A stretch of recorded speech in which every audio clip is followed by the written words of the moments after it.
Hey everybody, welcome to what I'm calling Just Be. Hey everybody, be yourself, be your best self, and find the thing that gives you passion and purpose.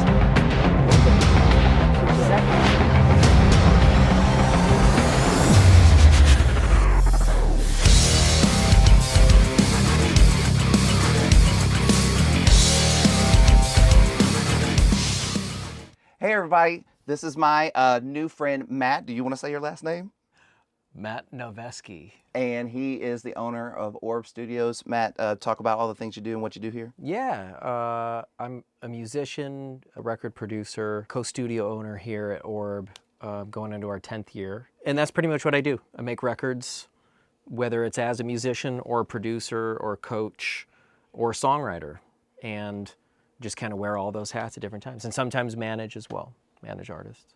You know, what's so funny is when I was chit-chatting with Penny, I couldn't help but think, he said, okay, well, I'm gonna make this new album, and the first thing I'm gonna do is I'm gonna go right back to Matt.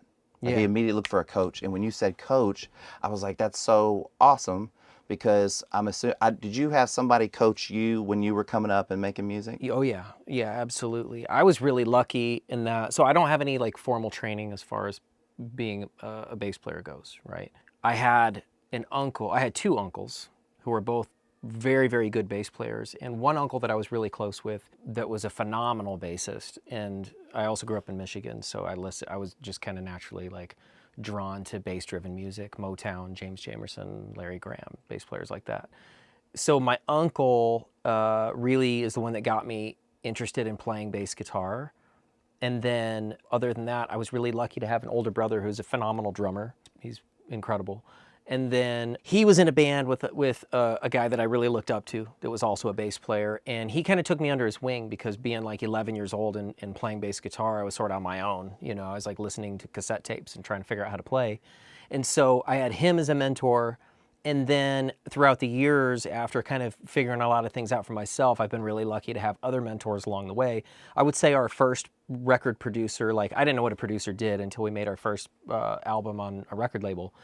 And that guy, his name is Nick Launay. He's worked with like the Yeah Yeah Yeahs and a lot of Australian bands, Midnight Oil, In Excess, a lot of the bands I grew up listening to. Nick really showed me what a producer does and really, for some reason, just kind of took a shine to me and like spent a lot of time answering my stupid questions, you know, and then like kind of giving me confidence in being able to go and make records with other people.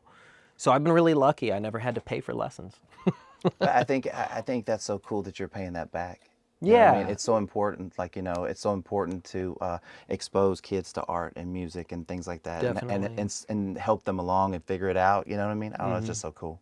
Yeah, I mean, my favorite thing in the world is being a dad. You know, so like, to me, it's like being a record producer is I get to be a musician and a dad at the same time. Okay, I got a dad question for you. Sure.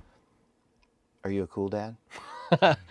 I think I'm a cool dad, but I happen to have a 15-year-old daughter, and I think that's who you need to ask, because I think I'm the cool dad, and she's probably like, you're not the cool dad at all.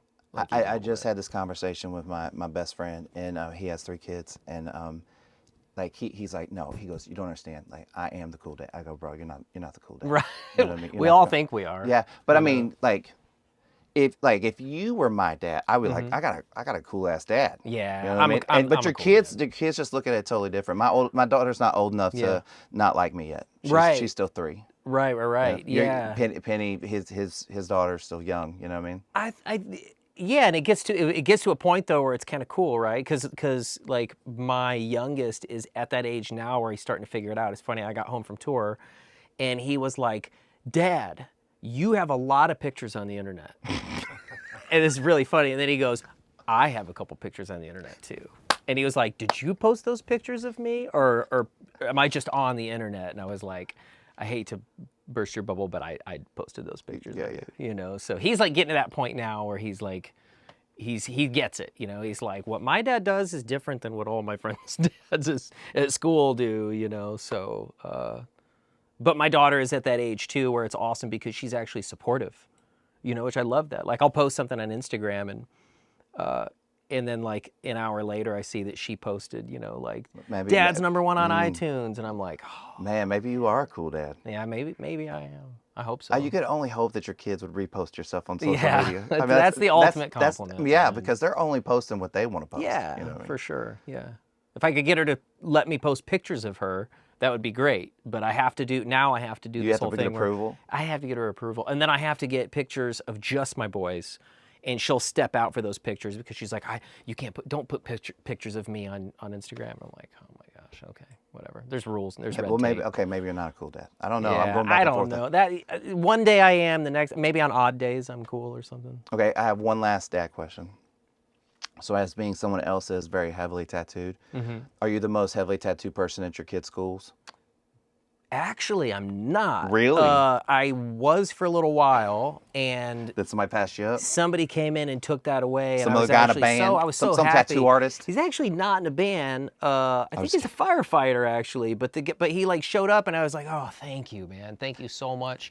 So I'm not that guy picking my kids up from school. You know what I mean? Now there's more, and honestly, now like over the last few years, it's gotten more, I guess, just socially acceptable. So it's commonplace now. But there was a period of time there where I was like, I feel like I'm standing out a little bit, for sure. Okay, just really quickly, talk about the first album you made, and then your producer experience, and then maybe kind of what you learned from that, and then what you do as a producer now that maybe you needed as an artist or whatever. Like how did, like, you know what I'm saying, as you transition to being this kind of mentor? Yeah. I think making albums and being a producer is just this, like, part of the reason I love doing it so much is it's this ongoing, ever evolving thing. You're giving back, You my know? man. Yeah. I love that. I really do. Like, I love making art with other people. I'm not really good at sitting in a room by myself and writing a song from start to finish and then like doing anything with it. I'm just not good at that. But I'm really good at sitting down with somebody and listening to an idea that they have and going, you know what's working there? You know, or hey, you know what if you shorten that, or what if you did that in a different key or whatever. And I've always kind of had that role in the band, which is probably why I was drawn to bass in the first place, because bass players tend to glue everything together. You know, we're not at the front shredding and trying to get everybody's attention, right? We're just trying to make sure everybody's playing together and it's grooving. So that I really enjoy that role. I really do. I love doing that. But as being a producer, like, I don't think that it's something where I felt like one day I was like, oh, I figured it out. I figured out how to be a producer. I'm still figuring stuff out. Every session I do, I learn something. And every session that I do, I'm like, oh, okay, that's why that happens that way. You know what? Maybe this lesson that I had the last session that I did is not working for this one. And that's because when you're working with artists, it's a new adventure every single time. I get to be in a new band, or I get to work with a different artist over and over again. And that's awesome because, like, my favorite live band ever is Fishbone, right? And then one of the things I love about Fishbone is they blend every genre of music, and you get to experience, maybe not country, but everything else. And you, by the end of the show, you're like spent. You're like, I just listened to everything in the coolest way. Being a producer is kind of like being in Fishbone, right? It's like you get to do everything. You get to be in a different band every week or whatever that is. But to me, you have to really learn how to navigate people more than anything, and you have to be able to accept that the rules that work for somebody, like if I'm working with Penny and I get to help him bring in the musicians and it's like familiarity because we know these people, that's totally different than working with a band for the first time that isn't hiring musicians and they've been a band for 10 years and they argue and there's, you know what I mean? And there's like just shit going on between them and you kind of have to play a completely different role. So to me, like, it has been this ongoing thing, but that's also what keeps me on my toes, and that's what I love about doing it. But I would have to say that, like, a big thing again is being able to work, being in a band and being on both sides of the glass, I say, is the biggest thing to me. I've worked with producers that just produce and just make albums, and you can tell. You know, you can tell, and they get very stuck in their ways, and they're kind of stubborn. And to me, like, I feel like I'm really open-minded, and I'm always willing to try things because I know what it's like to be the other person. Right. And I know what it's like to be Penny, you know, and like, okay, well, what if we did this, or what if we tried that, or maybe this isn't working? So, yeah, I've been really lucky to just work with a lot of different people and learn from them. And like, I carry that with me, and I want to keep doing that. I want to keep working with other producers so I can go, man, I was wrong about that, you know, or damn, that's a great idea. I'm going to steal that. Because, I mean, that's art, right? Yeah. That's just doing art. Like there's no right or wrong way to do anything, you No. know? There's not. I mean, maybe, you know, super important things. Yeah. But you know, it's weird. Like art is supposed to just every individual person is supposed to get their own thing out of it. But then people look at it, and it's like, well, that's not right. And you're like, well, that's not the point. Yeah, Like, it's you know what I mean? not the point, man. The point is for somebody to feel something, Right. you know? I And mean, even if they feel kind of disgusted about it, it's like that was still a at feeling. least they felt. I always say that your worst enemy being a musician or being an artist is indifference. You know, Sure. and you play something, if somebody's like, you know, it's like, maybe you need to rethink it, you know? But if somebody goes, man, I love that, or somebody's like, ugh, I don't like that, that's what you're looking for. It doesn't matter which one to me. You're looking for a reaction. Okay, really quickly. You don't have to give me any names, but can you tell me a good like story of a band being inside like a room and then some shit goes south and then what happened? Oh man, I have done. Well, I did one. Okay, and I can talk about this freely because again, I am a father and I have a child who has autism, right? I did a session and there was a member of the band who had Asperger's syndrome and nobody told me. So this, I mean, like 3 days in a session, and I was just like, this guy hates me. He doesn't want to do anything I'm saying. Like he's just, and then finally the third day, I said something. I go, can we just try this? And he just flat out, which I've never, you know, there's usually at least a little bit of banter, a little bit of back and forth before you come to a conclusion. But I said, hey, what if we just, and he went, no. Dang. And I was like, I don't know what I'm doing here right now. And then finally, it's just kind of funny because I'd worked with the guy before, the main songwriter, and he pulls me aside. He's like, oh man, I think I forgot to mention something.